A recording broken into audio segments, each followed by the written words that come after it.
man. Oh! Ya Allah. Allah.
The tip, and in this case, Toronto, they are going to let the shot clock run out because of the number 24 to honor Kobe Bryant.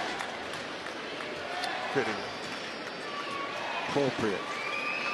As Fred VanVleet holding on to it, and the crowd recognizing what this means.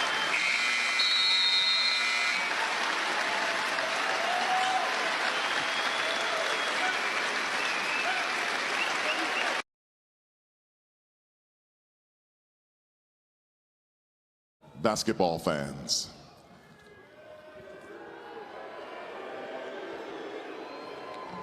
a tragedy has befallen the world of basketball. Earlier today, at the age of 41, Kobe Bryant was killed in a helicopter crash. In 20 seasons with the Lakers, Kobe was a 17-time All-Star, 2-time NBA Finals MVP, 2-time Olympic gold medalist, and 5-time NBA champion.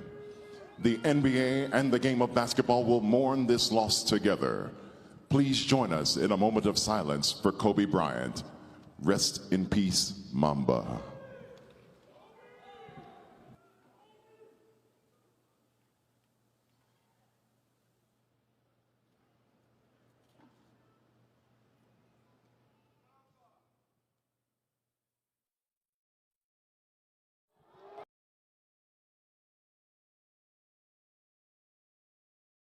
Including NBA legend Kobe Bryant. Kobe was an extraordinary athlete who thrilled and entertained sports fans around the world for a generation.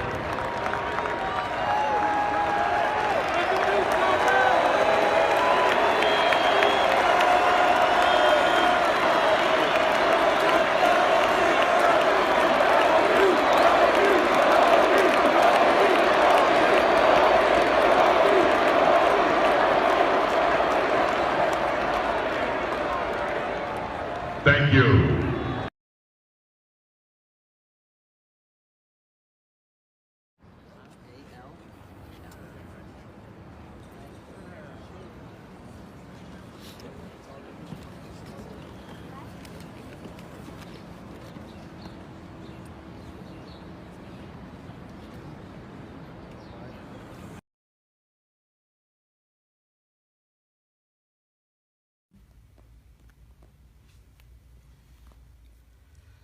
It's very difficult for me to put in words how I feel about the loss of Kobe Bryant. As a young boy, I met him when he was 11 or 12 years old. I was friends with his dad, Joe. We were former adversaries. Joe played for the 76ers, but he was a good friend and someone that I shared a friendship. And it's hard for me to understand now how this is affecting Joe and his wife. So to Kobe's family, I want to send my most sincere and heartfelt regrets and prayers, and my thoughts are with you guys. Kobe was an incredible family man. He loved his wife and daughters. He was an incredible athlete, and a leader in a lot of ways. He inspired a whole generation of young athletes. He was one of the first ones to leave high school and come into the NBA and do so well, dominating the game and becoming one of the best scorers that the Los Angeles Lakers has ever seen.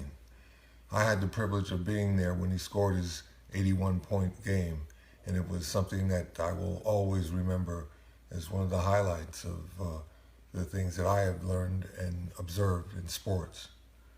Kobe, my thoughts are with you. Absolutely. Rest in peace, young man.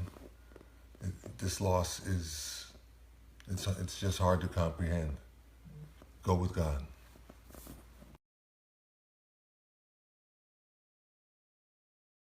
Why have your post-NBA career be this way as opposed to being more involved with the Lakers or anything else that you could do? It's important to do what you have serious interest in doing. Yeah. You know what I'm saying? You got to do what you love to do. I love telling stories. I love, inspiring kids or providing them with tools that are going to help them, right? And the two ways to do it is through information or inspiration. Mm-hmm. Nothing moves without one of those two things. And so I do information in a tactical sense from what I've learned from the game of basketball through detail.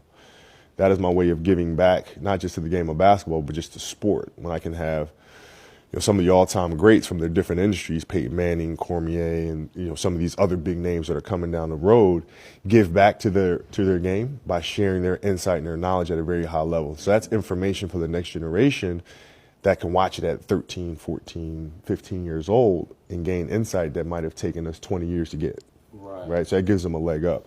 Then the other part of it is inspiration through our stories, through our series. How can we teach kids to process very complex things at an early age so that it gives them a leg up on life? Point you made is, on one hand, you had an audience because of who you are, but on another hand, there was, I guess, some skepticism because of the newness of it. How did you kind of try to sift through all that?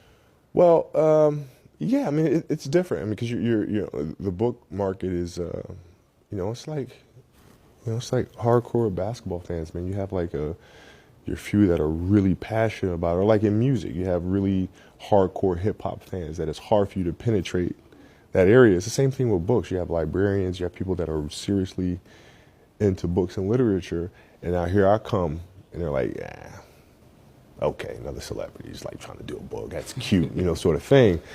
And, it was important to get writers that were established and editors that were established and like really love what they do, and that helps a little bit within the industry.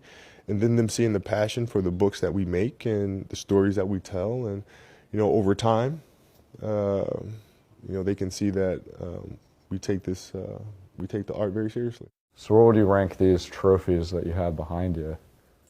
Well, they're at the top for me. It's not something that was expected. As a kid, you kind of have the goal of winning championships and doing these sorts of things, right? And being in the industry that I'm in now, it wasn't something that was thought of. Like winning an Oscar wasn't something that was like, oh, I want to win an Oscar one day, And it certainly wasn't something that people expected of me. You expect kind of you're a basketball player, you're an athlete. That's it. That's all. I don't know what you're going to do when you retire. You're going to be, you're going to go through a state of depression, and you're going to have an identity crisis because, these are all things that were said to me because people were like genuinely concerned. And so to be able to transition and be able to do these sorts of things it's at the top of the list. I think a lot of, at least, the Lower Merion folks and the writers and some of the Lakers, I think they're intrigued of like, what's next on your bucket list? What would you say that is? 5-10 years with everything you're doing? Well, our challenge now is taking books and making them into films, feature films, and in series. Some of which will be animated, some of which will be live action. So it's figuring out how to do that while understanding that owning the intellectual property is absolutely essential. Mm-hmm. And so that's our challenge. It's been fun to figure out the journey, but also extremely frustrating because things don't move as fast as you want them to, but that's okay.